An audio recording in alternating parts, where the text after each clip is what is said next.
Hello guys, हमारे YouTube channel पर आपका स्वागत है। अगर आपको वीडियोस पसंद आ रही हैं तो प्लीज़ लाइक करें, कमेंट करें और शेयर करें। अगर आपने चैनल को अभी तक सब्सक्राइब नहीं किया है तो प्लीज़ चैनल को सब्सक्राइब करें। बाथरूम में अति काफ़ी देर तक रोती रही। कभी उसे जसन पर गुस्सा आता तो कभी खुद पर। ये जानते हुए कि वो शादीशुदा है और उसकी एक बीवी है, वो कैसे उसे प्यार कर सकती है। कैसे उसकी बातों में आ गई कि अब उसके और नियति के बीच कुछ भी नहीं, जबकि जो भी है वो तो अब उसके सामने ही है। वो कभी अपनी किस्मत को कोस रही थी तो कभी अपने दिल को। थक हार कर खुद को संभाल कर और यहाँ से चले जाने का सोचकर वो बाथरूम से बाहर आई। उस वक्त जसन कमरे में नहीं था। अगर होता तो अपनी बेबी डॉल की लाल और सूजी हुई आंखें देखकर ही समझ जाता कि उसका मजाक इस वक्त अति पर कितना भारी पड़ रहा है।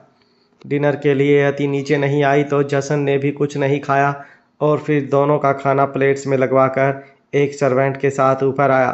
सर्वेंट से खाना लेकर उसने दरवाज़ा बंद किया, लेकिन इससे पहले कि वो पलट कर कुछ कहता, उसने अति की तरफ देखा जो बेड पर एक तरफ होकर लेट रही थी और उसने बेड के बीचों बीच तकिए लगा रखे थे। उसकी इस हरकत पर जसन मुस्कुराया। उसकी बेबी डॉल सच में एक बच्ची है और बच्चों की तरह ही हरकतें करती है। जब वो खुद जसन को नहीं रोक पाती तो ये तकिए तो क्या ही रोक पाएंगे। वो प्लेट टेबल पर रख कर उसकी तरफ उसे जगाने के लिए आया, लेकिन उसे गहरी नींद में सोते देखकर उसने उसे जगाना सही नहीं समझा और फिर खुद भी बिना खाए जाकर दूसरी तरफ लेट गया। थोड़ी देर तो उसने ऐसे ही सोने की कोशिश की, लेकिन जब काफ़ी देर तक नींद नहीं आई तो उसने अति को अपनी तरफ घुमाया और फिर अच्छे से अपनी बाहों में भर कर अपनी आंखें बंद कर लीं। नींद में अति थोड़ी कसमसाई, लेकिन थोड़ी देर बाद फिर से गहरी नींद में सो गई। वही रात के अंधेरे में 26-27 साल का युवक अपनी गाड़ी के बोनट से लगकर हाथों में जलती हुई सिगरेट लिए खड़ा था। उसके सामने ही 3-4 लड़के और खड़े थे जो शायद उसके ही आदमी थे। उस आदमी ने सिगरेट का कश भरा और धुआं उड़ाते हुए बोला, कल के लिए सारी तैयारियां हो गई ना? यस बॉस, कल का सूरज जशन सिंह शेखावत की ज़िंदगी का आखिरी सूरज होगा। कल उसकी ज़िंदगी और आपका दुश्मन दोनों ही हमेशा के लिए खत्म। गुड। याद रहे किसी भी हालत में वो बचना नहीं चाहिए और मुझे खुद अपनी आंखों से उसे मरते हुए देखना है। उसकी बात सुनकर सामने खड़े आदमियों ने अपना सिर हाँ में हिलाया और बोले, बॉस जैसा आप चाहते हैं बिल्कुल वैसा ही होगा। इतना कहकर वो सभी आदमी वहाँ से चले गए तो उस आदमी ने सिगरेट का आखिरी कश भरा और उस लगभग खत्म हो चुकी सिगरेट को अपने पैरों तले रौंदते हुए बोला, मैं दुश्मनी नहीं, दुश्मन खत्म करने में विश्वास रखता हूँ। उसके चेहरे पर इस वक्त एक खतरनाक स्माइल थी और उसके इरादे भी उसकी स्माइल की तरह खतरनाक ही थे। वही सुबह होते ही अति की आंख जशन की आंखों से पहले खुली। आंखें खुलते ही उसने अपने आप को जशन की बाहों में पाया तो उसका चेहरा खिल गया, लेकिन अगले ही पल कल रात की सारी बातें एक बार फिर से उसे याद आने लगी और उसका हंसता मुस्कुराता हुआ चेहरा मायूस हो गया।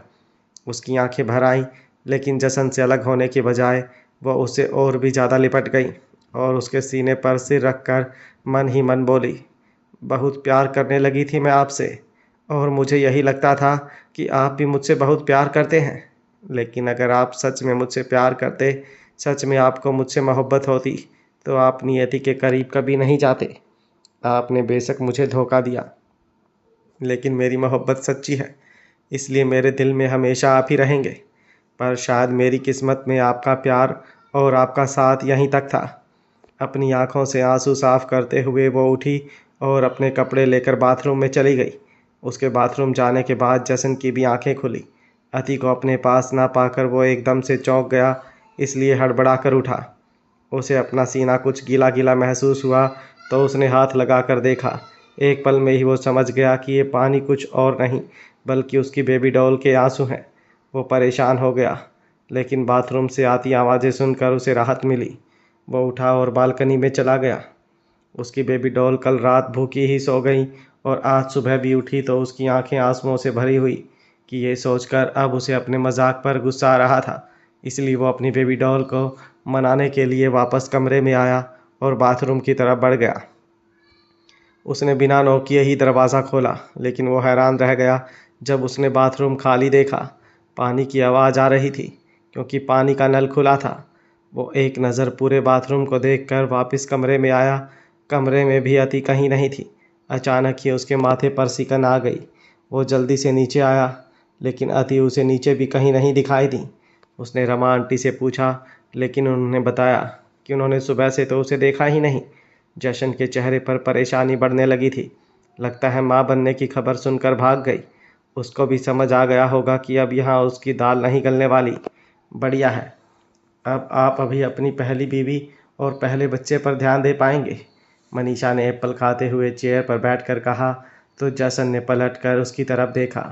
उसकी बातें उसकी समझ नहीं आई, लेकिन वो इतना समझ गया था कि अति को ज़रूर किसी ने कुछ कहा है। उसने जल्दी से सभी नौकरों को अति को ढूंढने के लिए कहा और बाहर ड्राइवर और गार्ड से भी पूछताछ की, लेकिन किसी को भी अति के बारे में कुछ नहीं पता था। मनीषा जो कब से जसन को बौखलाए हुए देख रही थी, वो अपनी जगह से उठी और बोली, आप भी कमाल करते हैं जसन जी। जो आपसे दूर चली गई उसकी चिंता कर रहे हैं, लेकिन जो आपके सामने आपकी नज़रें खुद पर पाने के लिए मरा जा रहा है, उसकी आपको कोई परवाह ही नहीं। अभी थोड़ी देर पहले तुम किस बच्चे और किस माँ की बात कर रही थी? साफ साफ बताओ। जसन ने अब सीधा उसी से पूछा। अरे और कौन? नियति, जो आपके बच्चे की माँ बनने वाली है। यही खबर तो बेचारी अति से बर्दाश्त नहीं हुई और आपको छोड़कर यहाँ से चली गई। मनीषा ने कहा तो जसन को ऐसा लगा जैसे किसी ने उसे एक बहुत बड़ा झटका दिया हो। उसकी बेबी डॉल उसे छोड़कर चली गई, ये बात तो वो सोच भी नहीं सकता था।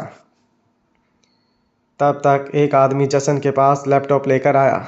उसमें बाहर दरवाजे की सीसीटीवी फुटेज थी। जसन जैसे जैसे वो सीसीटीवी फुटेज देख रहा था, वैसे वैसे उसकी घबराहट बढ़ती जा रही थी। आखिर में उसने जल्दी से वो लैपटॉप बंद किया और जल्दी से घर के बाहर निकलकर बिना ड्राइवर और बॉडीगार्ड के ही गाड़ी में बैठकर वहाँ से चला गया। उसका चेहरा गुस्से और परेशानी से भरा हुआ था। ड्राइव करते हुए उसका ड्राइविंग से ज़्यादा ध्यान अपने फ़ोन पर था। मुझे नहीं पता कि मेरी बेबी डॉल इतनी बेवकूफ़ होगी, उसने कहा और गाड़ी की स्पीड और भी ज़्यादा बढ़ा दी। वहीं दूसरी तरफ अति एक सुनसान रास्ते पर खड़ी थी। उसके हाथों में एक छोटा सा बैग था और आंखों में बड़े बड़े आंसू। उसे जसन की बहुत ज़्यादा याद आ रही थी।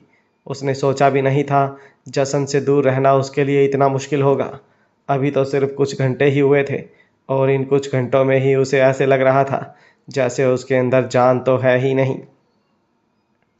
उसने रास्ते की तरफ देखा जहाँ से शायद वह बस वगैरह गुजरती थी। उसे थोड़ी ही दूर एक बस आती हुई दिखाई दी तो उसने उसे छोटे से बैग को कस कर पकड़ा और बस पर चढ़ने के लिए तैयार हो गई।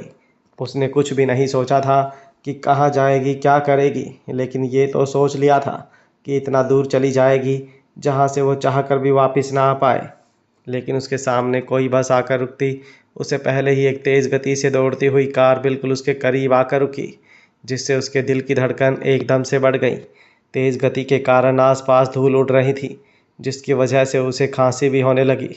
उसने बड़ी मुश्किल से अपनी आंखें खोली, जो मिट्टी की वजह से बंद हो गई थी। आंखें खोलते ही उसे सामने जसन दिखाई दिया, जिसके चेहरे पर इस वक्त भरपूर गुस्सा था।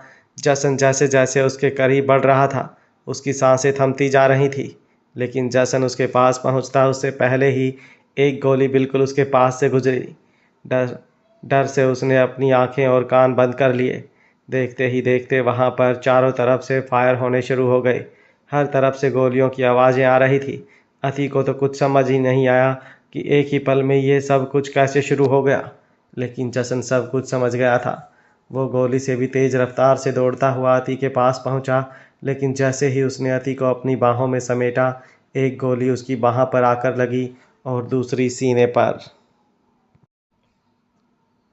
जशन के आसपास गोलियां चल रही थी, लेकिन वो गोलियों से भी तेज़ दौड़ता हुआ हाथी के पास पहुंचता है और उसे अपनी बाहों में समेट लेता है ताकि कोई भी गोली उसे छुए ना।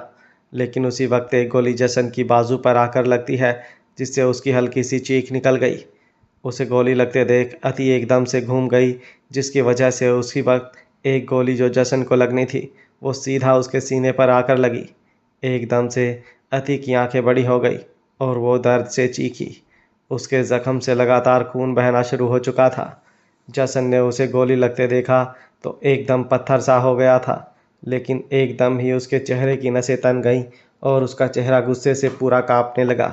उसकी आंखें एकदम लाल हो गई थी और उन आंखों में नमी, दर्द, गुस्सा सब कुछ शामिल था। उसने जल्दी से अति को अपनी गोद में उठाया और गाड़ी की तरफ लेकर दौड़ा। अभी भी उस पर अंधाधुंध फायरिंग हो रही थी, लेकिन किसी तरह बचते बचाते हुए वो गाड़ी तक पहुंचा। उसकी खुद की बाह पर गोली लगी थी, जिसकी वजह से उसे असहनीय दर्द हो रहा था, लेकिन ये दर्द अति को दर्द में देखकर हो रहे दर्द के आगे कुछ भी नहीं था। अति दर्द में चिल्ला रही थी। जसन उसे संभालना चाहता था, उसे अपनी गोद में पकड़कर कहना चाहता था कि वो कुछ नहीं होने देगा उसे, लेकिन उसके पास इतना भी वक्त नहीं था। उसने उसे सीट पर लिटाते ही आगे डैशबोर्ड में से अपनी गन निकालनी चाही, लेकिन वो हैरान रह गया जब उसे उसमें गन मिली ही नहीं। ऐसा कैसे हो सकता है? वो हमेशा डैशबोर्ड में गन रखता था। ये सब कुछ इत्तेफाक नहीं हो सकता। यकीनन ये किसी की सोची समझी साजिश है। ये समझने में उसे बिल्कुल वक्त नहीं लगा। उसी वक्त एक गोली आकर उसके बिल्कुल सिर के पास गाड़ी में लगी। अगर वो नीचे नहीं झुकता तो वो गोली उसके सिर को आर पार कर जाती। वो नीचे झुका था क्योंकि एक गन वो अपनी सीट के नीचे भी रखता था, जिसके बारे में किसी को भी नहीं पता था, और वो गन वहीं मौजूद थी। वो जल्दी से ड्राइविंग सीट की तरफ बढ़ा और जैसे जैसे उस पर फायर हो रही थी, वैसे वैसे ही वो उस फायरिंग का जवाब दे रहा था। लेकिन इस वक्त उसके लिए इन सब का जवाब देने से ज़्यादा ज़रूरी अति को हॉस्पिटल लेकर जाना था। इसलिए उसने बिना देर किए जल्दी से गाड़ी में बैठकर गाड़ी वहाँ से दौड़ा दी। साथ वाली सीट पर बैठी अति दर्द से रोए जा रही थी। उसके सीने में बहुत तेज़ दर्द हो रहा था, जो उसके चेहरे, उसकी आंखों में दिखाई दे रहा था। और उसे देखकर जशन को जो दर्द हो रहा था, वो उसके कांपते हुए हाथ और नम आंखों से महसूस किया जा सकता था। उसकी गाड़ी इस वक्त सड़क पर दौड़ नहीं बल्कि हवा में उड़ रही थी, और लगभग 5 से 7 मिनट में ही वो हॉस्पिटल के बाहर था। गाड़ी चलाते हुए भी उसने हॉस्पिटल में इन्फॉर्म कर दिया था, इसलिए सब कुछ रेडी था। अति को जल्दी से ऑपरेशन थिएटर में ले जाया गया। डॉक्टर ने जब जसन को जख्मी हालत में देखा तो उसे भी अपना ट्रीटमेंट करवाने के लिए कहा, लेकिन जसन ने घूरते हुए उसे देखा और बोला, तुम्हें जिसका इलाज करने के लिए कहा गया है उसका इलाज करो, वरना ऐसी हालत करूँगा कि कभी खुद का भी इलाज नहीं कर पाओगे। इस वक्त जसन के चेहरे पर जो गुस्सा और उसकी हालत थी, उससे तो कोई भी कांप जाता। तो डॉक्टर की क्या औकात थी। वो जल्दी से ऑपरेशन थिएटर की तरफ बढ़ गया। सर प्लीज़, आप अपनी हालत देखिए। गोली आपकी बाजू में पूरी तरह से धंस चुकी है और लगातार खून बह रहा है। प्लीज़ आप अपना ट्रीटमेंट करवा लीजिए, जैसन के मैनेजर ने उनसे कहा, जो अब जैसन की पूरी बॉडीगार्ड टीम के साथ ही वहां पर मौजूद था। जैसन ने गुस्से से उसकी तरफ देखा और एक कड़ाके का थप्पड़ उसके चेहरे पर रसीद करते हुए बोला, अगर इतनी ड्यूटी पहले निभाई होती तो ये सब कुछ होता ही नहीं। एक काम सौंपा गया था तुम लोगों को कि अति को एक खरोच भी नहीं आनी चाहिए, लेकिन तुम लोगों की लापरवाही की वजह से वो आज इस हालत में है। इतने गार्ड्स होते हुए वो घर से बाहर निकली कैसे, और मेरी गाड़ी उससे छेड़छाड़ कैसे हुई? मुझे हर एक चीज़ की डिटेल चाहिए। और याद रहे, अगर तुम लोगों की लापरवाही की वजह से अगर उसे कुछ हुआ तो जिंदा नहीं छोड़ूंगा मैं तुम लोगों को। अंदर अति की धड़कनें थम रही थी तो बाहर जसन की धड़कनें तेजी से चल रही थी। एक आदमी जिसका चेहरा पूरी तरह से ढका हुआ था, वो जसन के पास आया, जिसे ना ही जसन के मैनेजर ने रोका और ना ही उसके बॉडीगार्ड ने। वो आदमी जसन के पास आकर खड़ा ही हुआ था कि जसन ने उसे भी बेहद गुस्से से देखा और एक तेज थप्पड़ उसके गाल पर भी दिया। इतने पर भी जसन नहीं रुका और उस आदमी का गिरेबान से पकड़ते हुए बोला, कैसे हुआ ये सब? कैसे? आज तक एक पत्ता भी मेरी मर्जी से नहीं हिला, तो आज इतनी बड़ी आंधी कैसे आई? कौन है वो जिसने जसन सिंह शेखावत को इतने हल्के में लेने की कोशिश की? कौन है वो जिसने मेरी बीवी को इस हालत में पहुंचा दिया? वो आदमी अभी भी सिर झुकाए ही खड़ा था। उसने यूं ही अपनी नज़रें नीचे की तरफ टिकाए हुए ही कहा, प्लीज़ बॉस, सब कुछ पता चल जाएगा, लेकिन पहले आप अपना ट्रीटमेंट करवा लीजिए। उसकी बात सुनकर जसन का गुस्सा और भी ज़्यादा बढ़ गया और वो गुस्से से उसे धक्का देते हुए बोला, नौकर है तू मेरा तो नौकर बनकर रह, बाप बनने की कोशिश मत कर। मुझे क्या करवाना है क्या नहीं मैं खुद देख लूँगा, तू अपना काम ढंग से कर। बॉस प्लीज़, अगर मैम आपको इस हालत में देखेंगी तो उन्हें भी दुख होगा, उनके लिए ही सही, पर अब प्लीज़ अपना इलाज करवा लीजिए, आखिर उन्हें भी तो आपने संभालना है। जसन ने गुस्से से उसकी तरफ देखा और फिर एक बार ज़ोर से दीवार पर अपना हाथ मारते हुए बोला, अगर उसे मेरी परवाह होती तो मुझे छोड़कर जाती ही नहीं। कैसे जा सकती है वो मुझसे दूर। उसकी सांसें तेज हो गई थी। उस आदमी ने जसन के मैनेजर को इशारा किया तो वो आगे आया और एक बार फिर से जसन को मनाने लगा। जसन के सिर पर तो इस वक्त खून सवार था। उसे तो बस उस आदमी को ढूंढना था जिसने ये सब किया। उसके सभी दुश्मनों पर उसकी नज़र थी और उनमें से किसी ने भी ये नहीं किया था। तो कौन है जो अभी अभी जंग के इस मैदान में उतरा और उतरते ही उसने जसन को इस तरह से चोट दी, जिसका घाव उसे नहीं लगा लेकिन उसका दर्द उसे उस घाव के दर्द से भी ज़्यादा तड़पा रहा था। आखिर कौन है वो लड़की जिसके लिए उस जसन ने खुद की भी परवाह नहीं की। वो हमारे आदमियों से बचकर उस जगह से निकल सकता था, लेकिन उसने पहले जाकर उस लड़की को अपनी बाहों में घेर लिया और फिर उस लड़की ने भी उसके आगे आकर उसे लगने वाली गोली को खुद पर ले लिया। क्या मस्त सीन था वो। पर आखिर है कौन वो लड़की जिसने जसन सिंह शेखावत की जान को अपनी मुट्ठी में कैद कर रखा है। एक 26-27 साल का लड़का अपनी जगह पर बैठा सामने खड़े आदमियों से पूछ रहा था। उन सभी आदमियों ने अपना सिर झुका रखा था। ये वही आदमी थे जिन्होंने आज जशन पर हमला किया था। मैंने पूछा, कौन है वो लड़की। वो लड़का अपनी जगह से एक झटके से उठा और गुस्से में चिल्लाते हुए पूछने लगा तो वो सभी आदमी अपनी जगह पर खड़े खड़े कांपने लगे और उनमें से एक जल्दी से बोला, बीवी है सर वो उसकी। क्या बात है, अपनी बीवी से इतना प्यार। लगता है कुछ खास ही होगा उस लड़की में भी जिसने जसन सिंह शेखावत को अपना दीवाना बना रखा है। उस लड़के ने एक मिस्टीरियस स्माइल के साथ कहा और फिर अपने फ़ोन से किसी को फ़ोन लगाकर बोला, मुझे जसन सिंह शेखावत की पर्सनल लाइफ की सारी डिटेल्स चाहिए, जो भी अभी इसी वक्त। इतना कहकर उसने फ़ोन काटा और फिर हंसते हुए बोला, आखिर हम भी तो देखें क्या चीज़ है वो जिसने पत्थर को पिघला दिया। जसन ने अपनी बेबी डॉल के लिए अपना ट्रीटमेंट करवाया क्योंकि जहर फैलने लगा था और वो बेहोशी में जाने लगा था और अब इसके अलावा इसके पास कोई रास्ता नहीं था।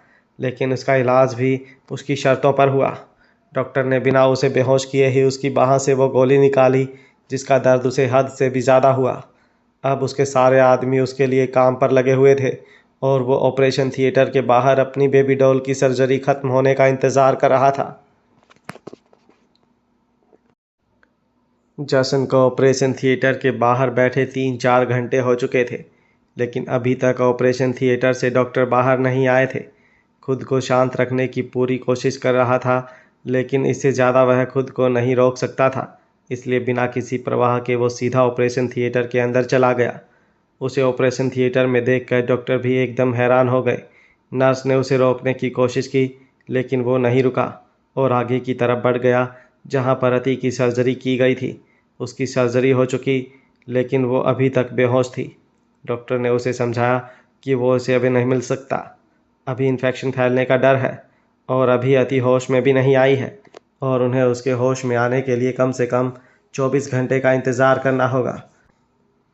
पर जसन तो जसन है, जो ना किसी के मनाने से माने और ना ही किसी के रोकने से रुके। उसने डॉक्टर्स को बाहर भेज दिया, लेकिन खुद अंदर ही रहा। डॉक्टर को भी उसकी ज़िद के आगे हार माननी पड़ी। अति के बिस्तर के साथ लगे स्टूल पर बैठ गया और अति के हाथ को पकड़कर उसकी उंगलियों से खेलने लगा। उसके दिल में इस वक्त भयंकर गुस्सा और अशांति थी, लेकिन अपनी बेबी डॉल के सामने वो बिल्कुल शांत था। लेकिन उसके अंदर का आशिक ज़्यादा देर शांत नहीं रह सका। उसने अति का हाथ अपने हाथों में कस कर पकड़ा और बोला, बहुत गलत किया तुमने, जो किसी की भी बातों में आकर मुझे छोड़ने का सोचा।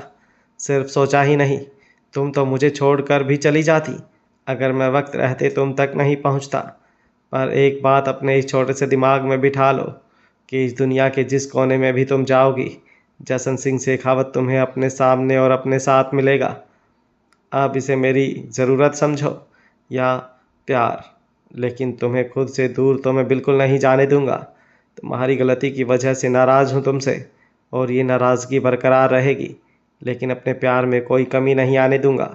तुम सिर्फ मेरी मोहब्बत नहीं, मेरा सब कुछ हो और अब ये बात मैं तुम्हें बताऊंगा नहीं, दिखाऊंगा। वहीं दूसरी तरफ एक शख्स एक अंधेरे से भरे कमरे में सोफे पर बैठा था। उसके हाथ में सिगरेट थी और सामने महंगी शराब की बोतल। उसके दोनों तरफ एक एक लड़की बैठी थी जो उसे सेड्यूस करने की कोशिश कर रही थी। लेकिन तभी दरवाजे पर किसी के कदमों की आहट हुई और उस लड़के ने उन दोनों लड़कियों को हाथ दिखाकर रोक दिया। उसने उस दरवाजे की तरफ देखा और बोला, मैंने कहा है ना, जब मैं बिज़ी हूँ तो मुझे डिस्टर्ब मत करो, जाओ दफ़ा हो जाओ यहाँ से। पर बॉस कुछ ज़रूरी काम था इसलिए मुझे आना पड़ा। जितना भी ज़रूरी काम हो, इससे ज़्यादा ज़रूरी तो नहीं। उस शख्स ने अपनी एक तरफ बैठी लड़की की गर्दन पर अपने होंठ रखते हुए कहा तो दरवाजे पर खड़ा आदमी जल्दी से बोला, बॉस, बात जशन सिंह शेखावत से जुड़ी है।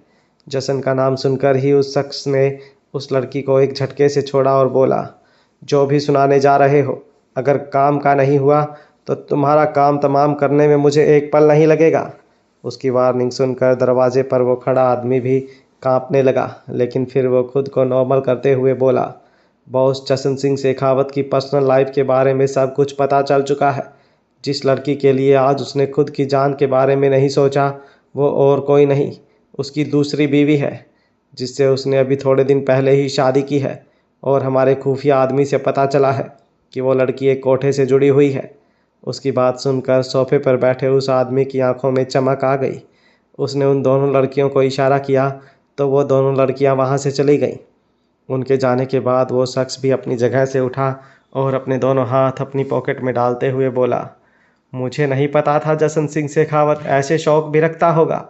अब आएगा मज़ा, क्योंकि उसका शौक मेरी आदत है। और जैसे शौक एक जैसे नहीं रहते, वैसे मुझे आदतें बदलने रहने का शौक है। देखा था मैंने कैसे उस लड़की को दर्द में देखकर उसकी जान निकल रही थी, वरना मैदान जंग से जशन सिंह शेखावत पीठ दिखाकर भाग जाए, ये तो हो ही नहीं सकता। अब अगर उसकी जान किसी में बसती है तो उस जान को अपने बिस्तर पर लाकर थोड़ा खेल तो मुझे भी खेलना चाहिए। तभी तो जशन सिंह शेखावत तड़पेगा, और वो जितना तड़पेगा उतना ही मुझे सुकून मिलेगा। हा हा हा। वो शख्स जोरों से हंस रहा था। मनीषा, रागिनी और नियति तीनों हाल में बैठी थी और ज़ोर ज़ोर से ठहाके लगाकर हंस रही थी। मैंने तो सिर्फ मजाक किया था, लेकिन मेरे मजाक को सच मानकर वो अति सच में यहाँ से भाग गई। अगर पहले पता होता कि उसे भगाना इतना आसान है तो इतना वक्त लगता ही नहीं। मनीषा ने एक बार फिर से हंसते हुए कहा और अपनी बात कहकर ताली बजाने लगी। रागिनी भी उसकी बात सुनकर हंसी और बोली, आज पहली बार तुमने कुछ अच्छा काम किया है, सच में thank you so much. Manisha, तुम्हारी वजह से अब मैं फिर से जशन जी की ज़िंदगी में अपनी जगह बना पाऊंगी। नियति ने मनीषा की तरफ देखते हुए कहा और फिर मन ही मन बोली, इस बार मैं उसकी ज़िंदगी में अपनी जगह नहीं बनाऊंगी, बल्कि उसकी ज़िंदगी ही ख़त्म कर दूंगी। उस अति के लिए उसने मुझे थप्पड़ मारा था ना, एक बार फिर से वो मेरी मुट्ठी में कैद हो जाए, उसके बाद उसे इस मुट्ठी में ही मसल दूंगी। उसने अपने हाथ को मुट्ठी बनाकर मसलते हुए ही कहा।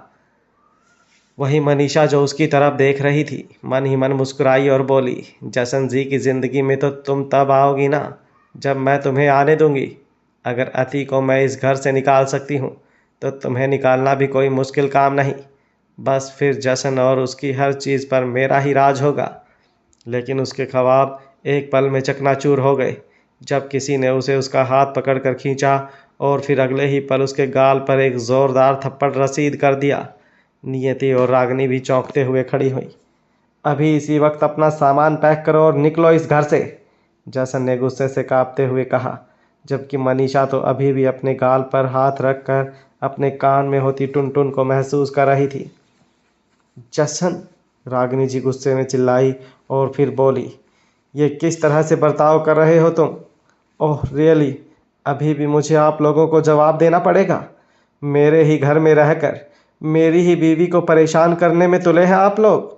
मेरे ही टुकड़ों पर पल कर मेरे ही खिलाफ प्लानिंग करने में लगे हैं, और आपकी इन घटिया साजिशों में आकर वो मुझे छोड़कर चली गई और ऐसी मुसीबत में फंस गई जिस वजह से आज वो हॉस्पिटल में बेहोश पड़ी है, और अभी भी मुझे आप लोगों के लिए अपना बर्ताव देखना पड़ेगा।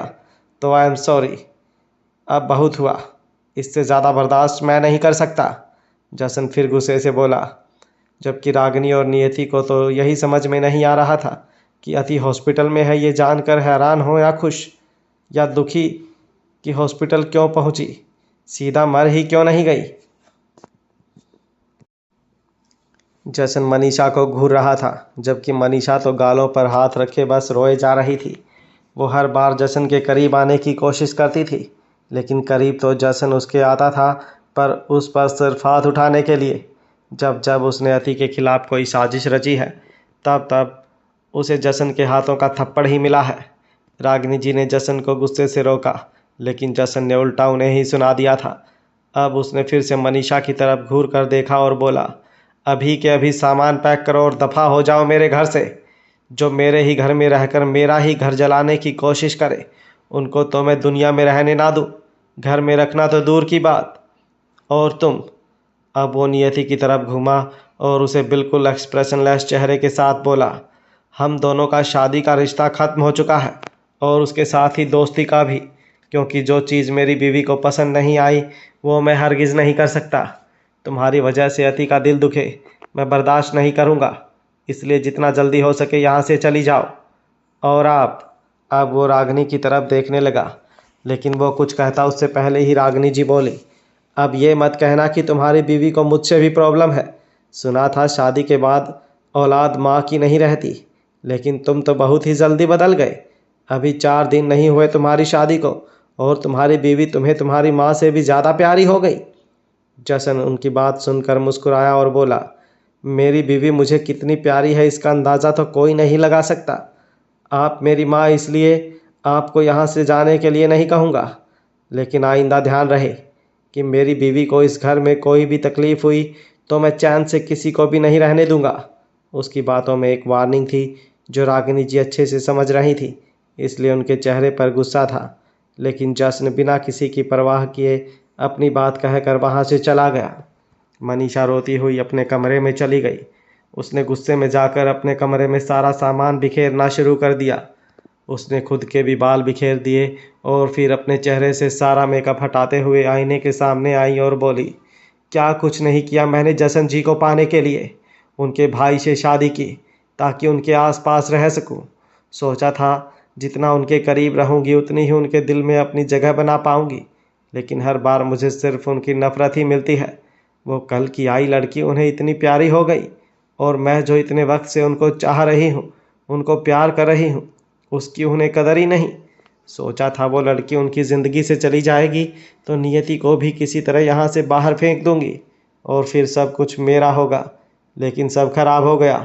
पर मैं हार नहीं मानूंगी, मैं ये घर छोड़कर कहीं भी नहीं जाऊंगी, फिर उसके लिए चाहे मुझे कुछ भी क्यों ना करना पड़े। जशन जी सिर्फ मेरे हैं और उन्हें मैं अपना बनाकर ही रहूंगी। ये सब कहते हुए उसकी आंखों में एक अलग ही आग थी, एक अलग ही जुनून था। नियति और रागिनी दोनों के चेहरे का ही रंग उड़ा हुआ था। रागिनी ने नियति की तरफ देखा और ख़तरनाक एक्सप्रेशंस के साथ बोली, अब ये चूहे बिल्ली का खेल छोड़कर कुछ बड़ा करना होगा। ऐसा धमाका करना होगा जिससे ये घर सिर्फ चलेगा ही नहीं, तबाह हो जाएगा। ऐसा क्या करने की सोच रही हैं आप? नियति ने अपनी भौहें उचकाते हुए पूछा तो रागिनी व्यंग्य से बोली, तुमसे तो कुछ हुआ नहीं। तुम्हें मैंने इस घर में इसलिए बुलाया था ताकि उस लड़की को इस घर से बाहर निकाला जा सके, लेकिन तुम्हारे आने के बाद तो वो लड़की यहाँ पर परमानेंट ही फिट हो गई। आप मुझे सुना रही हैं? ये बताइए आपने ऐसा क्या किया है आज तक जिससे तबाही तो दूर जशन की ज़िंदगी में हल्का सा धुआं उठा हो। मैं तो चलो फिर भी उसकी एक्स वाइफ हूँ, लेकिन आप तो उसकी माँ हैं, सौतेली ही सही, लेकिन माँ तो है ना। उसने तो आपको भी बाहर का रास्ता दिखा दिया। रागिनी जी घूर कर उसे देखती है और बोली, तुम मेरा मजाक उड़ा रही हो? नहीं, आपको सच का आईना दिखा रही हूँ।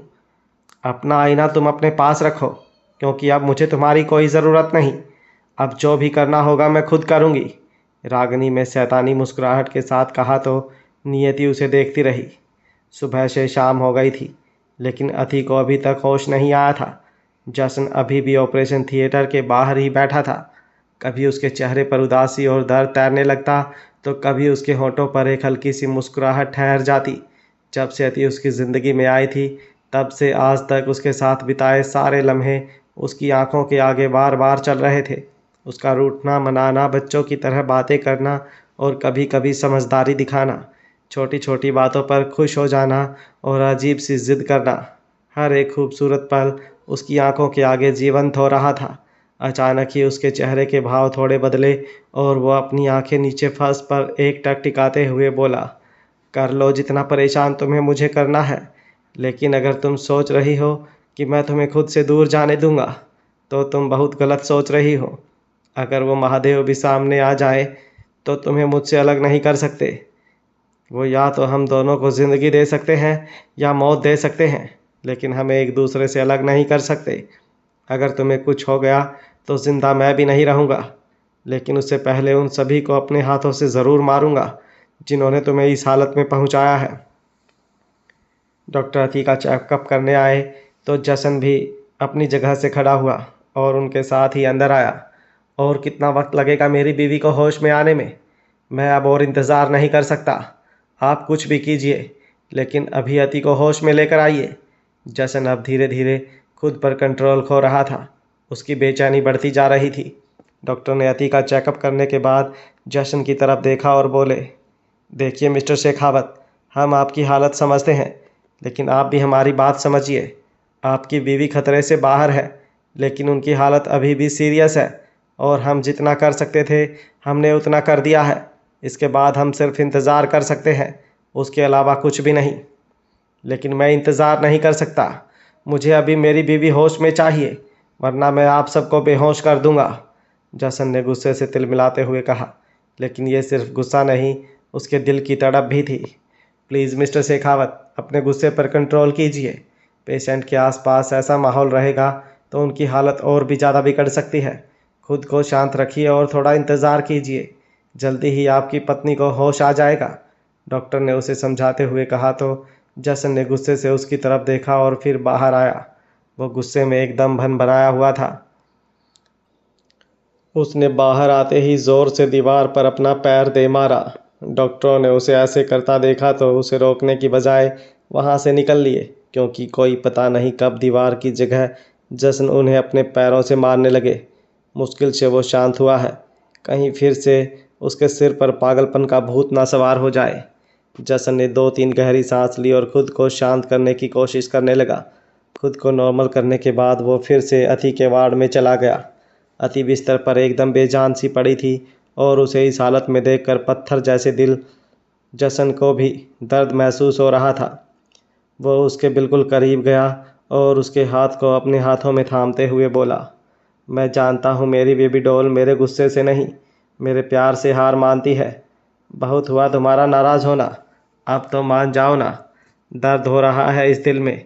अपनी आंखें खोलकर बस एक नज़र मुझे देख लो, मेरा सारा दर्द दूर हो जाएगा, उसने कहा और फिर उसे हल्का सा एक तरफ करके खुद बिल्कुल उसके करीब लेट गया और उसे अपनी बाहों में भर लिया। कभी सोचा नहीं था कि किसी और की सांसें मेरी सांसों पर हावी होंगी, लेकिन आज ऐसा लग रहा है कि जिस्म तो मेरा मेरे पास है, लेकिन उसमें ज़िंदगी नहीं है। रोता नहीं हूँ मैं, लेकिन जब से तुम्हें इस हालत में देख रहा हूँ, दिल आंसू बहा रहा है और उन्हें सिर्फ तुम रोक सकती हो। आंखें खोलो ना, आंखें खोलो ना बेबी डॉल, प्लीज़।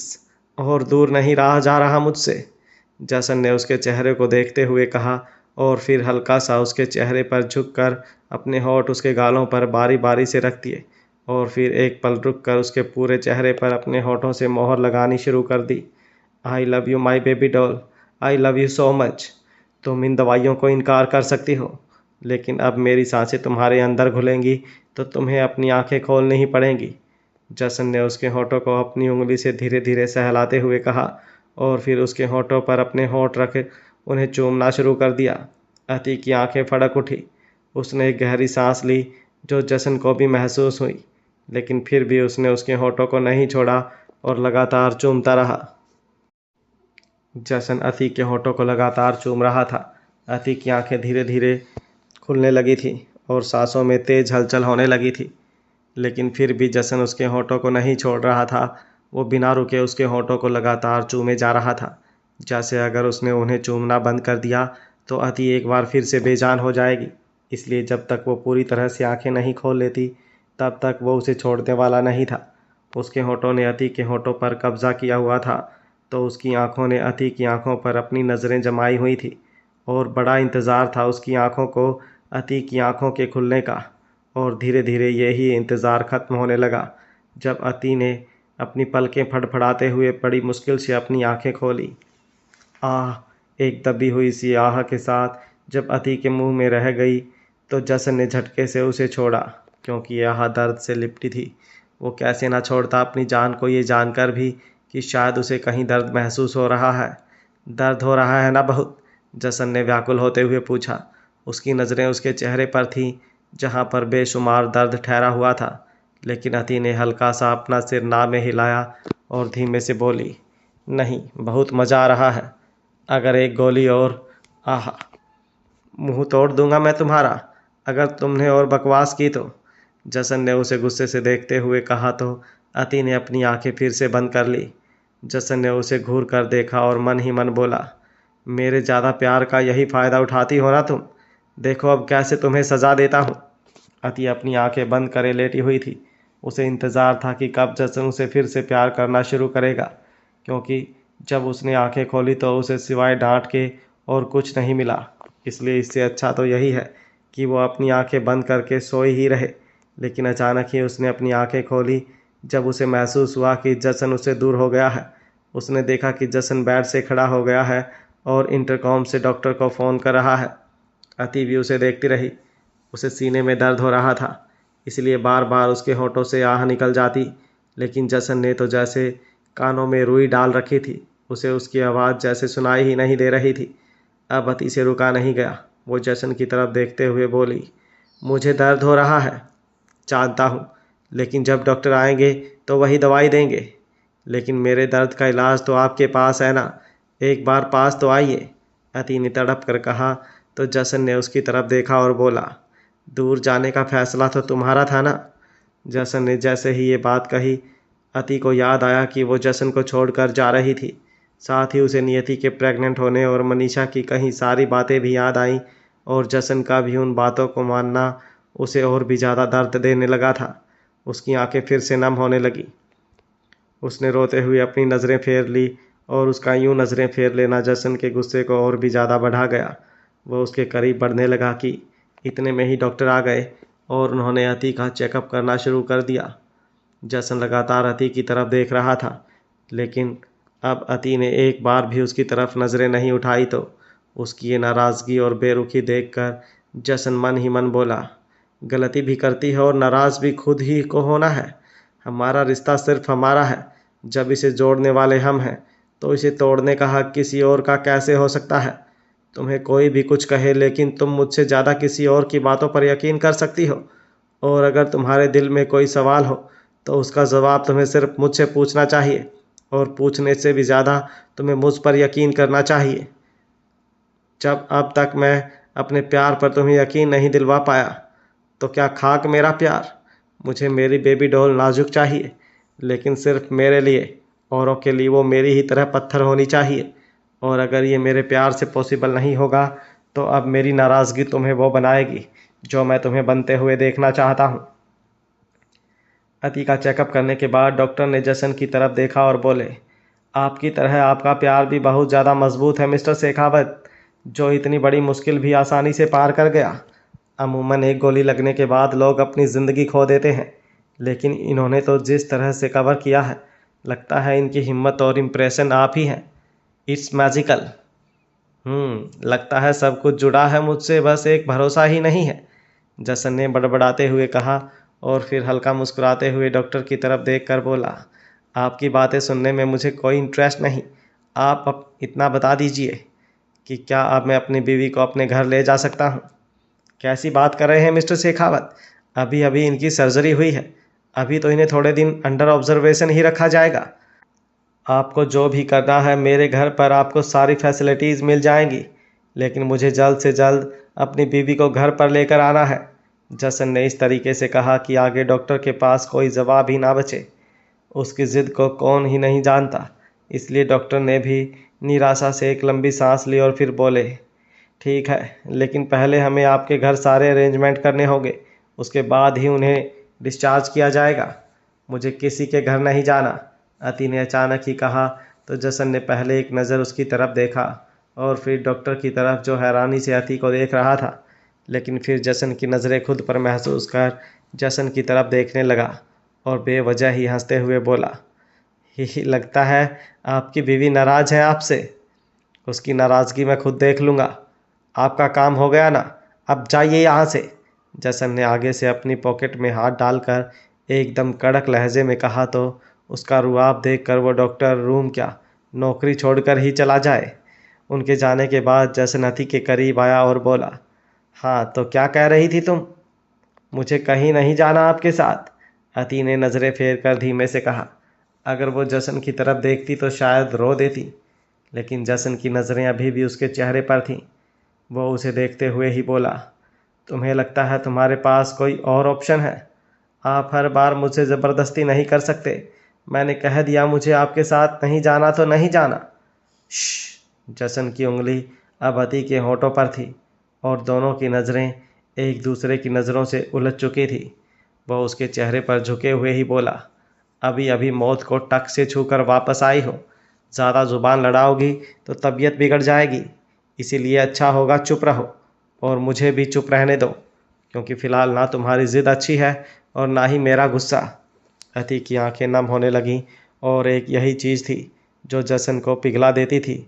वो उस पर से हटा और 2-3 गहरी सांस लेकर फिर से उसे ऊपर झुका और उसकी आंखों में देखते हुए बोला, मुझे नहीं पता था मेरी बीवी तुम हो और मुझसे प्रेग्नेंट कोई और हो जाएगी। जब तुम्हें पाने के लिए मैं सब्र कर सकता हूँ तो मेरा ईमान बेसब्र होकर किसी और पर डोल जाए ये मुमकिन ही नहीं।